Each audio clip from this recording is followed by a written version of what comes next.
Hi everyone, Ryan and Miles from Team Outer World here, and today I have a Christmas special deck list. As you know, I'm usually a competitive player. I'm always here to tell you that your decks are bad and that this deck is good and why you shouldn't play bad cards. But today, I'm all about having some fun, and we have a Lumia deck for everyone who's been asking about Lumia decks. And of course, as a Christmas special, we've got the red and the green because it is Christmas, and we're going to pretend that it's snowing outside, so we've got the white. So we've got red, green, white Lumia for today.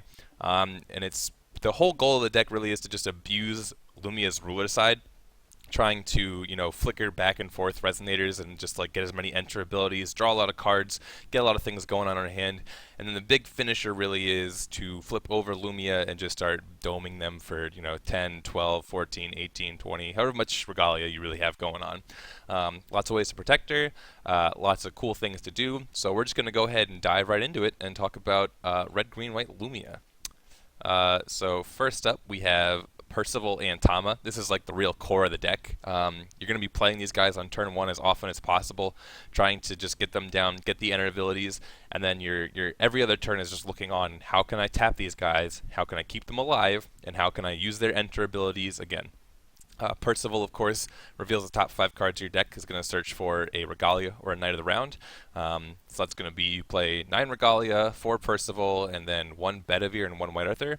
So that's 13, 15 targets in the deck. Well, I guess 14 if you don't count the first one you play. And then Tama, just drawing a card. Nothing as fancy as Percival, just really wants to add cards to your hand for you.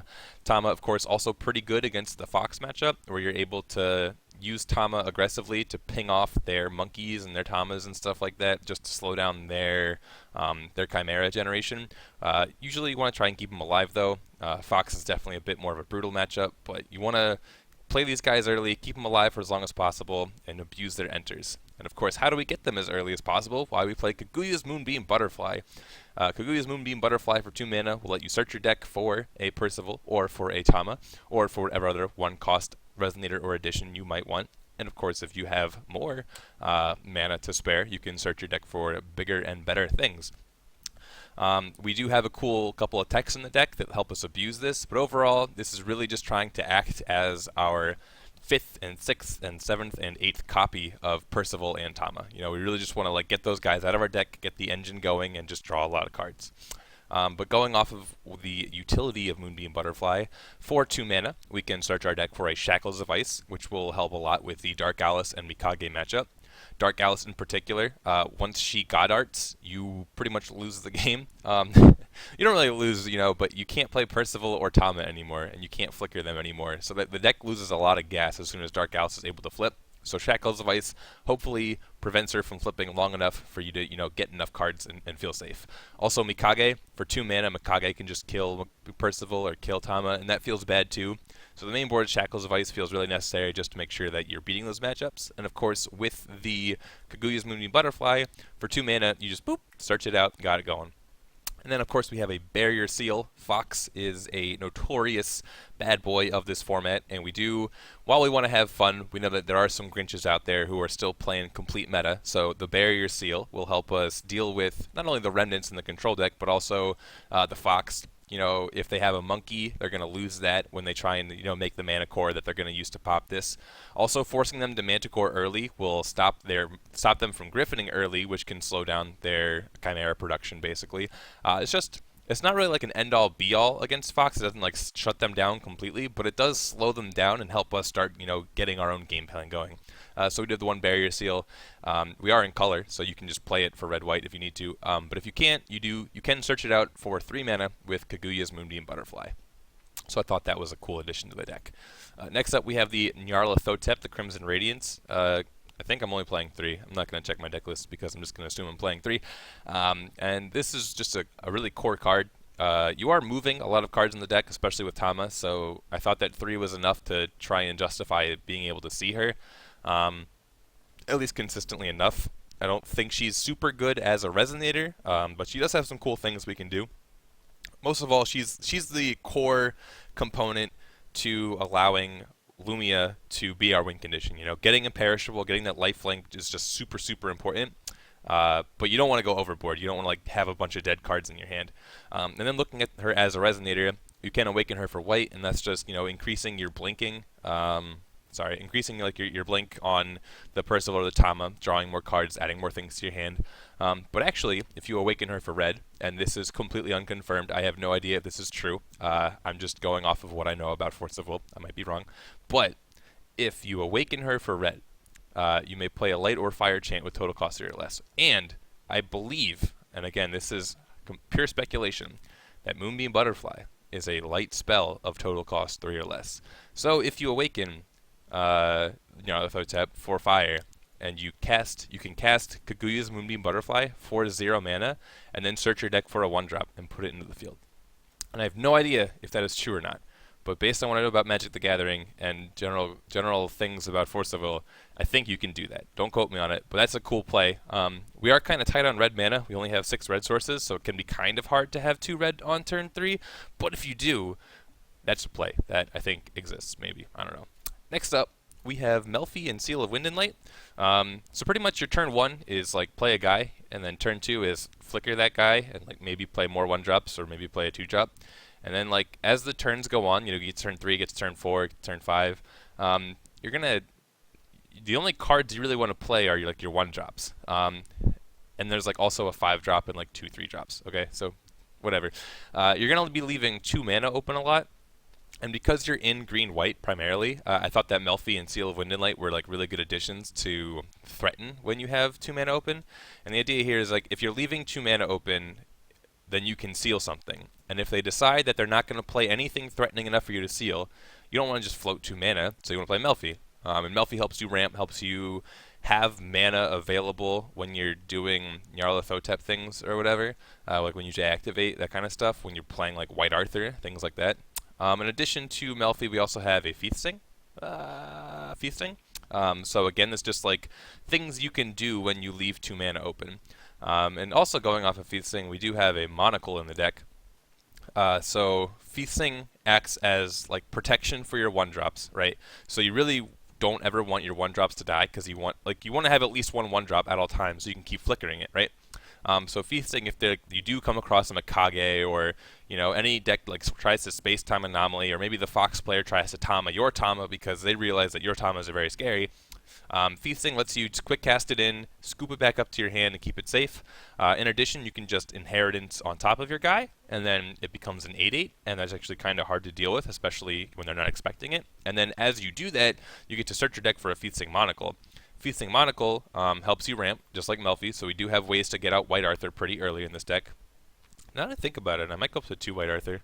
Anyway, so you do get to ramp, and then Feasting's Monocle lets you tap to bestow it onto a Resonator, let's say, for example, a Percival or a Tama, and then you can tap that Percival or Tama to produce mana, and then because you tap the Percival or Tama for mana, it's rested, you can now blink it out with Lumia, get the enter ability, you see where I'm going? Like, you just get the engine going, and it also, like, is, again, you just get to threaten things by leaving 2 mana open, and that's why we have the Feasting, the Monocle, the Melfi, the Seal, just a lot of cool tricks to be kind of doing with that. Next up, we have Arthur Pendragon and Bedivere, Restorer of Souls. These are both just one-ofs in the deck. It's just some more utility with Percival, being able to grab some meatier guys for when, Nyarlathotep might not be winning the game. Arthur Pendragon is just really, really good against Fox. They just don't have many tools to deal with it. The blue versions can play Bear Magic, but they usually don't. Green-black versions just get blown out. They just have to run 3 guys into it to be able to kill it, basically, and sometimes they don't have that much time. So that's why the Arthur's in here. I think he's just really strong against Fox in general. And then Bedivere also, he kills Melders, he kills Griffins, he kills Amit, just kills a lot of things. And if you can keep him around long enough to keep flickering him, he just gets more and more valuable, especially against Fox, where they just keep pumping out Chimeras, and you're like, cool, I'm going to keep removing them for you, thank you. So that's kind of why Bedivere also finds a slot. And then next up we have a one of Glorious as well. And the primary reason for Glorious being in this deck is that I actually wanted J-Ruler removal.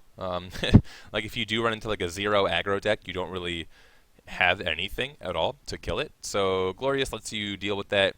You take damage, you kill it. There's nothing really abusable about flickering this guy. I mean, there are some things, but it's kind of hard to really create situations where it is abusable. So overall, it's really just a leave 3 mana open, kill a target guy, and you're in colors where people won't normally expect that. You know, Glorious hasn't really been played for since like Worlds, I would say. So that's why we got the one of Glorious. Also, just, you know, he's got fire breathing, so if you have some extra mana just chilling, you just pump some extra damage into this guy, get a little bit faster win condition, stuff like that. And then last but not least, we do have some Regalia to close out this deck. We are playing 4 Ruler's Memoria, and we have 4 Percival, so Regalia are just super good. We are playing 3 Interdimensional Vessel Apollo, and this is to give Lumia flying to allow us to awaken our Seal of Wind and Light so that Fox decks can't Keen Sense it, or other control decks can't seal our seals, right? And also, again, just conserving our 1-drops. You know, if we only have like the 1 Tama or the 1 Percival and they go and try and kill it, you're like, nope, I need this guy. He's back in my hand. I'm playing it again. I'm getting the enter ability again. I'm going to keep drawing cards. I'm going to keep my engine alive. So that's why the Apollo's in there. Excalibur might not be as obvious, but with the Percivals and the Tamas, when our deck is doing what it wants to be doing, we're going to be drawing a lot of cards. We're going to have a lot of cards in our hand. And it would be really cool if we could take these cards in our hand and then have less of them and then have more mana. Because our mana is going to get gated, right? Like, that's why we're running the Mana Dorks, is because we expect to have a lot of cards in hand, so we want to play as many as possible. Excalibur just kind of builds onto that because you can discard it for a white mana, and like white is the primary color of our deck. I think Excalibur is better than Leviathan because we already have Swiftness. We should already have Imperishable if we get to remove our Nyarlathotep. And then Excalibur gives us a defense buff where Leviathan doesn't. And also Excalibur produces white mana where Leviathan only produces red. So the defense buff is very relevant when dealing with things like Space-Time Anomaly or just like getting blocked by an Amit, right? Also gives target attack, which is really, really good. A lot more relevant than Swiftness, again, than Leviathan. So that's why I think Excalibur actually finds a really nice home in this deck. And then our last 2 Regalia, both just 1-ofs, are Horn and Death Scythe. Horn, again, the idea of the deck is ramp, ramp, ramp, draw cards, draw cards, draw cards, flicker, flicker, draw cards, draw cards. And then eventually we like have a bunch of like Moonbeam Butterflies, a bunch of Excaliburs, a bunch of Tamas in our graveyard. And we just want to be able to recycle those resources and get them back. The Death Scythe, again, is the same thing as like the Glorious. You really don't want to get blown out by like a random J-Ruler deck, so we just threw a Death Scythe in there. It gives you +2/+2. That's really what I was looking for when I was like trying to find my last Regalia slots, was just things that buff Nyarlathotep, because Nyarlathotep is going to be our win condition. So that's why we have the Horn and the Death Scythe. And that is the deck, everyone. Just going back here, talking about the numbers. 4 Percival, 4 Butterfly, 4 Tama, just 1 of Barrier Steel, 1 of Shackles, 3 Feathsing, 3 Nyarlathotep, and then it's 1 Arthur, 1 Bedivere, 1 Glorious, and 1 Monocle. And yeah, that's pretty much it.